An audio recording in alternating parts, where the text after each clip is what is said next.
పల్లెలో అయ్యప్ప స్వామి ఇరుముడి పూజా కార్యక్రమాన్ని అయ్యప్ప స్వాములు ఘనంగా నిర్వహించారు. ఈ కార్యక్రమంలో మంత్రి పొన్నం ప్రభాకర్ పాల్గొన్నారు. సర్వే జన సుఖినో భవంతు అంటూ అందరూ బాగుండాలని గురుస్వామి పాదయాత్ర చేస్తున్నట్లు మంత్రి పొన్నం వెల్లడించారు. ఈ నేపథ్యంలో తాము పాడి పరిశ్రమ వ్యవసాయం చేస్తున్నట్లు మంత్రి పొన్నం ప్రభాకర్ తెలిపారు. గోవుల పెంపకం, ప్లాస్టిక్ వాడకం నిషేధం వంటి చర్యలను తప్పకుండా తీసుకుంటున్నామన్నారు.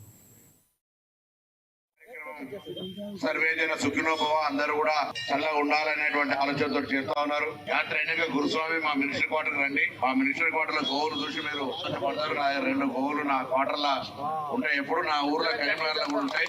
ఏదో దీని కొరకు రాజకీయ లేకపోతే దాని ఏమైనా ఎగ్జిబిషన్ కొరకు పెట్టి దానికి ఒక ప్రత్యేక మనిషిని పెట్టి మినిస్టర్ క్వార్టర్ లో కూడా ఉంటాయి. అంత బిజీలో కూడా రోజు పోతున్నాం. దాని తర్వాత మా ఇంటికాడ కరీంనగర్లో కూడా మా వ్యవసాయ కుటుంబం, మా నాయన ఆవులు బర్రెలు ఇదంతా కూడా వంశపారంపర్యంగా వస్తున్న వ్యవసాయ కుటుంబం కాబట్టి వాటి మీద అదే విధమైన అభిమానం.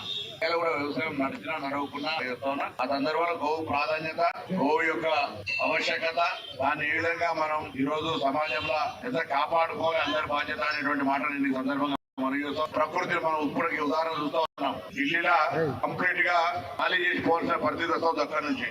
ఇక్కడ అటువంటి పరిస్థితి రావడానికి కూడా హైదరాబాద్ లో కూడా గోవులకు సంబంధించి పెంపకం కావచ్చు, లేదా ప్లాంటేషన్ చెట్లు నాటడానికి సంబంధించిన ఇష్యూ కావచ్చు, ప్లాస్టిక్ వాడకుండా ఉండడం కావచ్చు, ఇటువంటి కొన్ని చర్యలు తప్పకుండా తీసుకోవాల్సిన అవసరం